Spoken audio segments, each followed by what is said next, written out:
जय भगवान गुरुवर्ग की जय। हरिनाम संकीर्तन की जय। अनंत कोटि वैष्णव वृंद की जय। गौर प्रेमानंदी।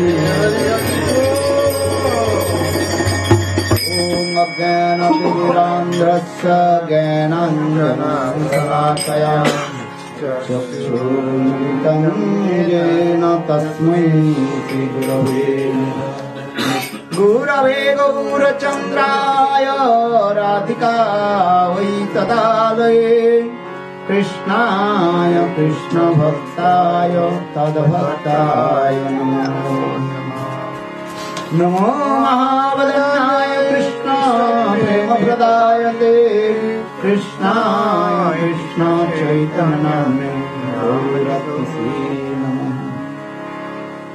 हे कृष्ण करुणा सिंधु दीनबंधु जगत्पते गोपेश कपिलाकांत राधाकांत तप्त कांचन गौरांगी राधे वृंदावनेश्वरी वृषभानुसुते प्रणमामि।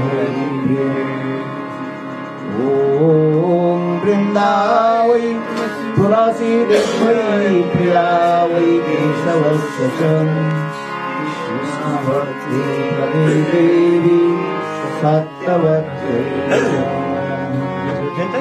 श्री कृष्ण चैतन्य प्रभु नित्यानंद श्री अद्वैत गदाधर श्रीवासदि श्री गौरभक्तवृंद। हरे कृष्णा कृष्ण कृष्ण हरे हरे हरे राम राम राम हरे हरे।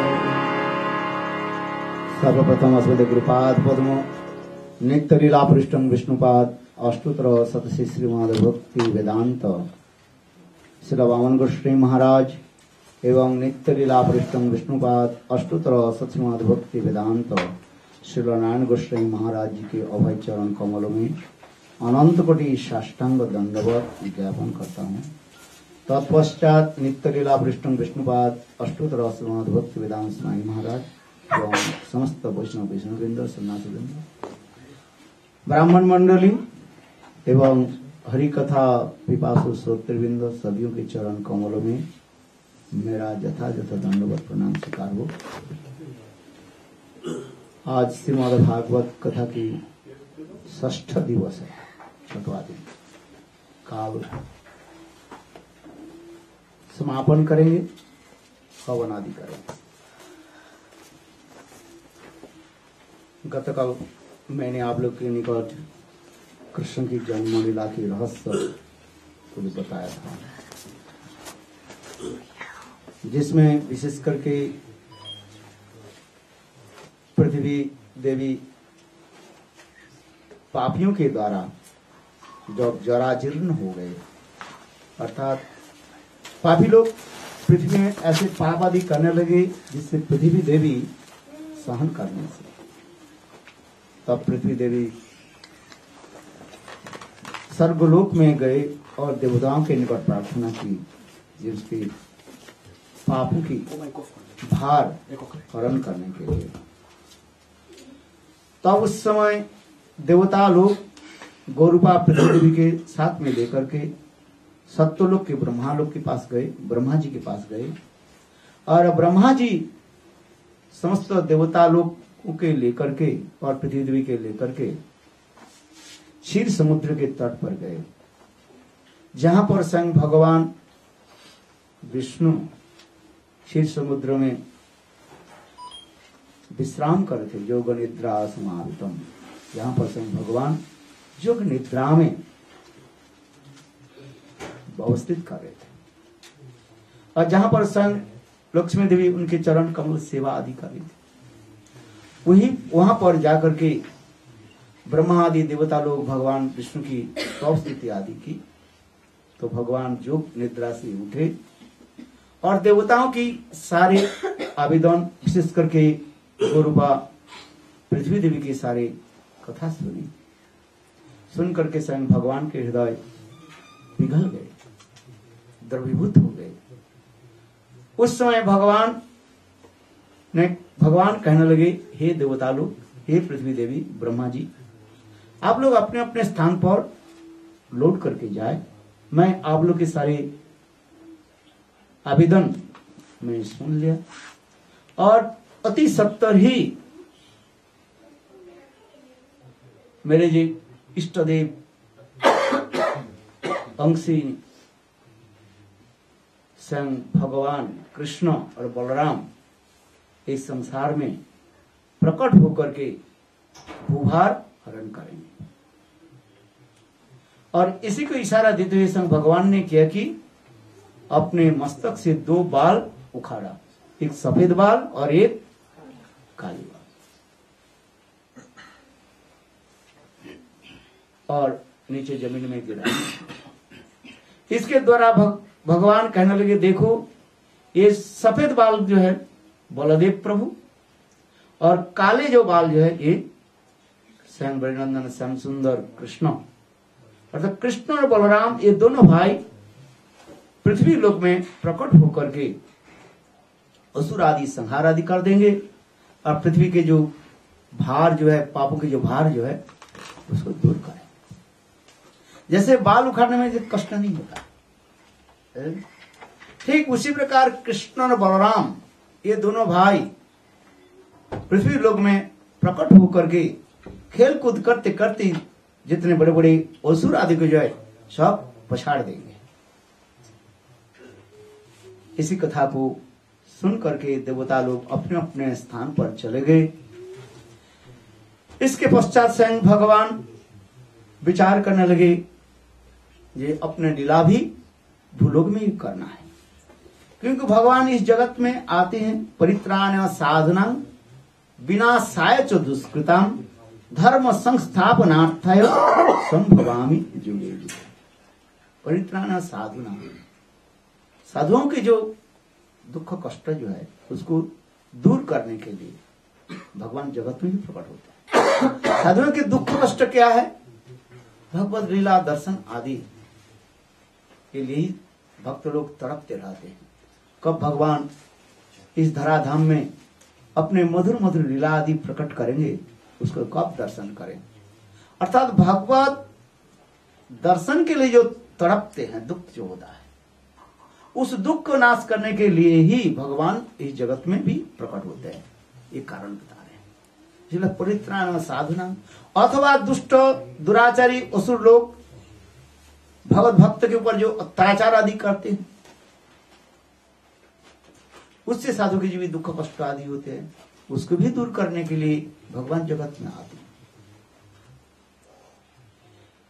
हैं। और विनाशाय च दुष्कृताम, दुष्ट लोगों की ध्वंस करने के लिए और पुनः जो वर्णाश्रम धर्म आदि जगत में स्थापन करने के लिए भगवान आते हैं। और इसी बहाने से ही भगवान अनेक जो मधुर से मधुर लीला आदि प्रकट करते हैं। जैसे उस कथा को श्रवण करके, कीर्तन करके, दर्शन करके उसमें जीव तन्मय हो जाता है, कथा में रम जाते हैं और उससे ही जीवों के सारे पाप आदि नष्ट हो जाता है और अंत में भगवत धाम को प्राप्त कर देते हैं। जिससे काल आप लोग के निकट में वर्णन कर दिया जी कैसे कंस अत्याचार आदि करने लगे। यह तक भी कंस दूसरे को तो सताने भी लगे, यह तक अपने वृद्ध पिता उग्रसेन के भी बंदी बना करके कारागार में डाल दिया। जितने भगवत भक्त लोग थे सब कंस के अत्याचार से इधर उधर भाग गए और कुछ रहने लगे थे मथुरा में, तो छुप करके रहने लगे हैं। इसी प्रकार और कंस के जितने भी संगी साथी सब दुष्ट दुराचार हुए, अगासुर, बकासुर, पुतना, काल, जवन, जरासंध, ऐसे लोगों के साथ वो मित्रता आदि करने लगे। क्यों? काल मैंने कहा था दुष्ट ही दुष्ट की संग करता है। साधु साधु के संग करेगा, दुष्ट दुष्ट के संग करेगा। उसी प्रकार दुराचारी कंस मथुरा को तो मानो बिल्कुल उजाड़ दिया है। और देवकी के विवाह के समय जो आकाशवाणी हुई और उसके लेकर के देवकी और वसुदेव को तो कारागार में डाला। अंत में देवकी के एक एक करके 6 पुत्र को उन्होंने मार डाला। और देवकी के 7वें गर्भ में स्वयं बलदेव प्रभु प्रकट हुए। स्वयं भगवान जोगमाया को आदेश दिया कि देवकी के गर्भ से लेकर के रोहिणी के गर्भ में स्थापित करें।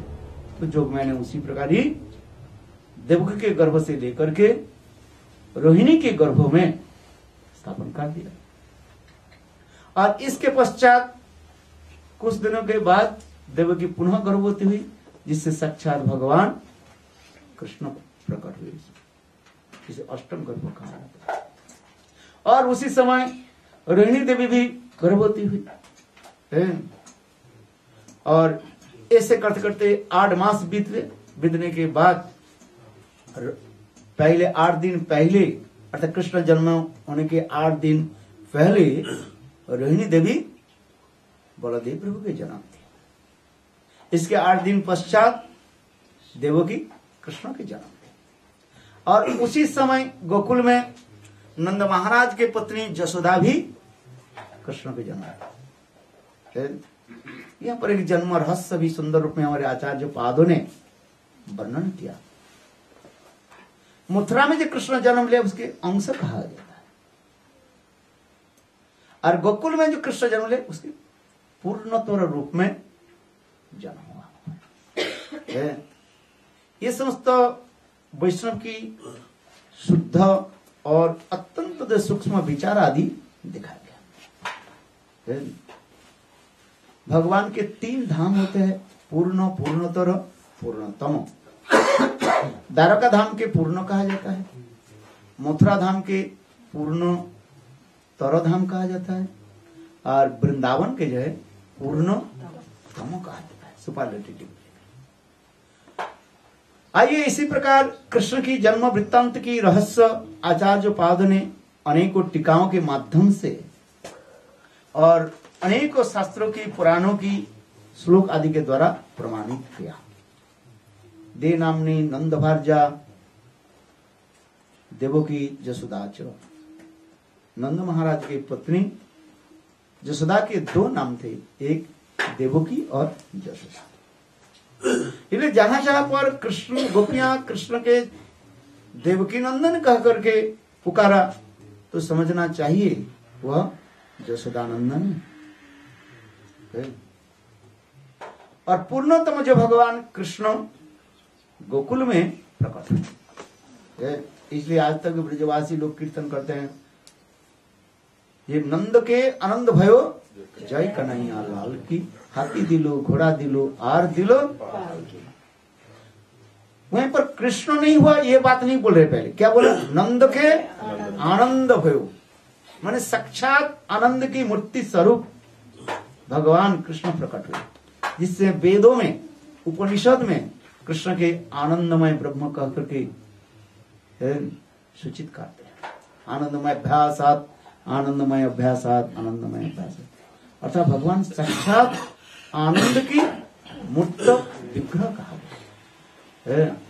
रसो रसो वैसे जेवा लब्धानंद भगवती, भगवान की भी रसमय साक्षात विग्रह कहा गया। रसो रसमय रसमय ऐसे भगवान सच्चिदानंद है, सचित आनंद, आनंद की मुक्त विग्रह से भगवान। इसलिए नंद के आनंद भयो जय कन्हैया लाल की, हाथी दिलो घोड़ा दिलो और दिलो। मैंने कल कहा था ये भी, ये वसुदेव महाराज जब देवकी नंदन के लेकर के जब गोकुल में पधारे तो जोगमाया की ऐसे क्रिया हुई तो वसुदेव नंदन जो है, यानी मथुरा की जन्म लेने वाले जो है, वो देवकी के वसुदेव महाराज के हाथ से अंतर्हित हो गए। और जसोदानंदन यानी माँ जसोदा जिस बालक के जन्म दिया वो वसुदेव महाराज के हाथ में आ गया और उसकी लेकर के उन्होंने माँ जसोदा के पास में रख दिया। ऐसा समझ। और भगवान की जोगमाया की ऐसी इच्छा जो है, वसुदेव महाराज वो भी देख नहीं सके ये माँ जसोदा एक कन्या एक जो बालक के जन्म दिया था। उन्होंने देखा क्या, माँ जसोदा के पास एक बालिका है, जोगमाया उसको लेकर के आ ये समस्त रहस्य वृत्तांत है विश्वनाथ चक्रवर्ती पाद आदि की टीका में, जिभूषण टीका में सुंदर वर्णन करते जा रहे हैं। क्योंकि श्रीमद् भागवत में भी वर्णन होते हैं माँ जसोदा जन्म के स्वयं अनुजा कहा गया, अर्थात कृष्ण के बाद जो जन्म लिया उसके अनुजा कहा गया है। स्त्रीलिंग में हो रहे हैं, इसलिए बालिका की भी जन्म दी अपने संतान माने बालिका की उन्होंने जन्म दिया। अर्थात कृष्ण जन्म के पश्चात जोगमाया के जन्म दिया और वसुदेव महाराज ने जोगमाया के ले गए। अब जैसे वहां वसुदेव महाराज सोचने लगे अपना पुत्र को ही वहीं पर रख करके जा रहे, किंतु वास्तव सत्य नहीं। वो तो वृंदावन की भूमि यानी गोकुल के स्थान में पैर रखने के साथ ही साथ वसुदेव महाराज के हाथ से वो मथुराधीश कृष्ण वो अंतर्ध्यान हो गए और जशोदानंदन जो उनके हाथ में आ गए। भगवान की समस्त अलौकिक लीला है। ऐश्वर्य और माधुर्य मंडित लीला कहा जाता है। बड़े बड़े पंडित लोग ऐसे कथा को समझ नहीं पाते हैं, किंतु हमारे आचार्य बाबा विश्वनाथ चक्रवर्ती पाद ये समस्त विचार विश्लेषण करके दिखाया है। क्योंकि मथुरा के मथुरा के जो कृष्ण मथुरा में रहते हैं, वृंदावन के कृष्ण वृंदावन में रहते हैं। इसलिए शास्त्र भी प्रमाण भी है, वृंदावनम परित्यज्यम पादमेकं न गच्छति। स्वयं भगवान कहते हैं वृंदावन के छोड़ करके मैं कहीं नहीं जाता। वृंदावन के कृष्ण वृंदावन में विराजमान होते हैं। आगे जाकर के भी कथा प्रसंग आ जाएगा। अक्रूर जब नंदगांव से कृष्ण बलराम के लेकर के जब मथुरा आने लगे तब अक्रूर घाट पर अर्थात वृंदावन मथुरा की जो सीमा अक्रूर घाट कहा जाता है, जहां पर अक्रूर जी स्नान किया था। तो वहीं से वृंदावन कृष्ण अंतर्ध्यान हो गए और मथुराधीश कृष्ण अक्रूर के जो है रथ पर बैठ गए, आकर के फिर मथुरा के ओर चलने लगे। ये समस्त लीला सामंजस्य करके दिखा रहे हैं। क्योंकि भागवत में जो बोलते जा रहे हैं पुराण के साथ आपको सामंजस्य करना पड़ेगा, कॉम्प्रोमाइज करना पड़ेगा। ये भागवत जो बोलते जा रहे हैं उसके साथ पुराणों के साथ कहां कहां कॉम्प्रोमाइज है उसको करना पड़ता है। आइए, और नंद महाराज अपने बालक कृष्ण की जन्मोत्सव बहुत धूमधाम से मनाया। सभी लोग के यथा इच्छा के सारे दान भी दे दिया। सब दान, नंद के आनंद भयो जय कन्हई का लाल की, हाथी लो घोड़ा दिलो आर दिलो पाल की। ऐसे बूढ़ों के क्या दिया, खीर खाने ले दिया, और जो जवान है उसको क्या खाने दिया, लड्डू खाने दिया। लड्डू थोड़ा कड़ा होता है ना। हाँ, बूढ़ों के क्या दिया, पलकी दे दिया, और जवानों को क्या दिया, घोड़े दे दिया, बैठ करके जो धक धक धक करके चलते हैं, हर्ष स्कोर्स होता नहीं क्या बोलते हैं, दौड़ सकते हैं। हाँ, महिलाओं को दे दिया हाथी, हाथी आदि ये बैठ करके धीरे धीरे चले, जैसे जैसे व्यक्ति है उसी प्रकार दिए नंद महाराज। और इतने धन लुटाया क्या बोल, और देवता लोग भी मनुष्य का रूप धारण करके गोविंद दर्शन के लिए भी आ गए।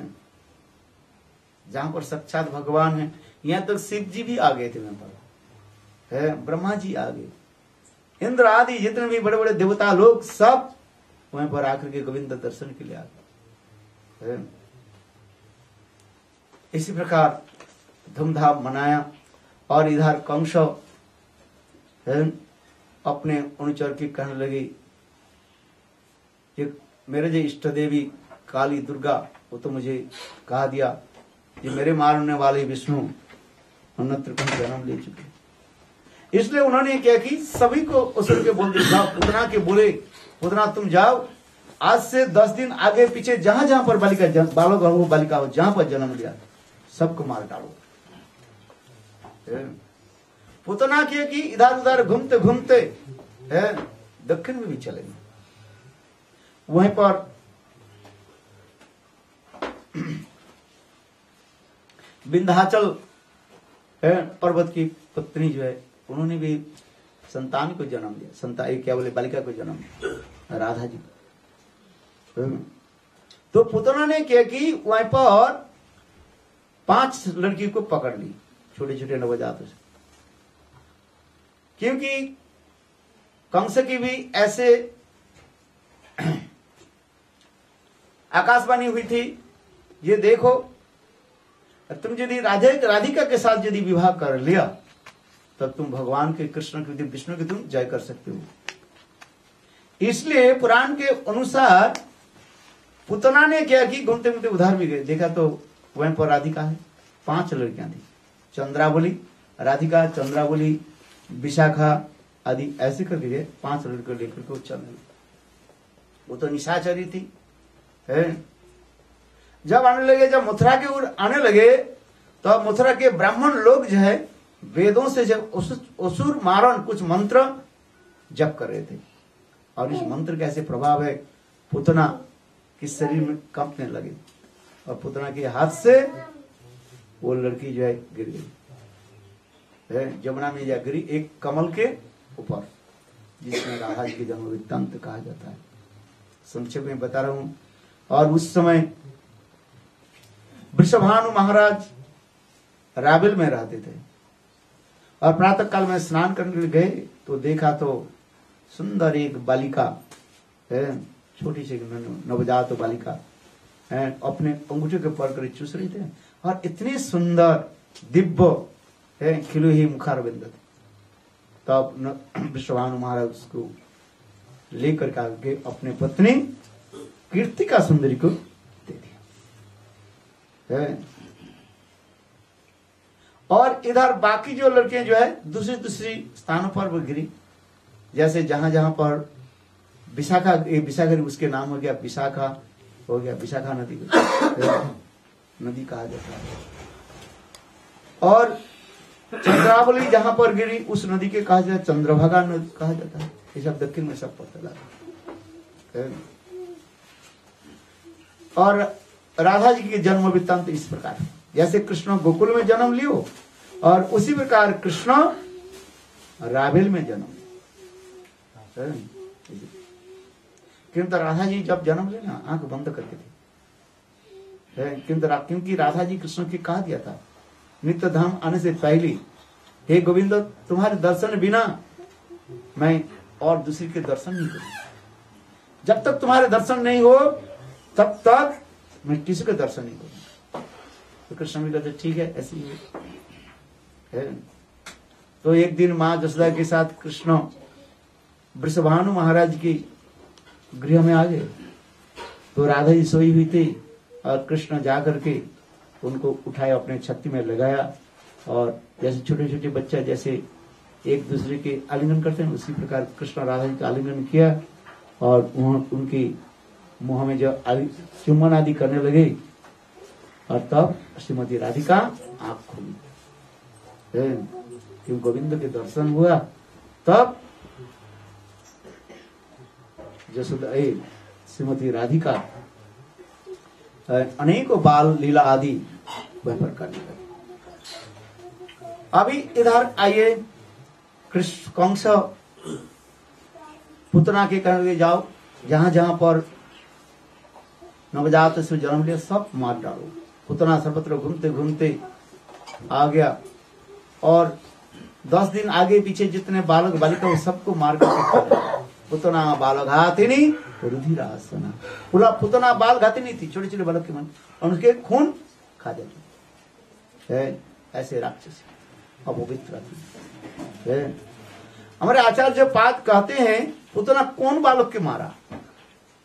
बोले सब असुर बालक के मार दिया। एक भगवत भक्त ब्रजवास को मार नहीं पाए, तो भगवान मारने ही नहीं दिया तो मारेंगे कहां?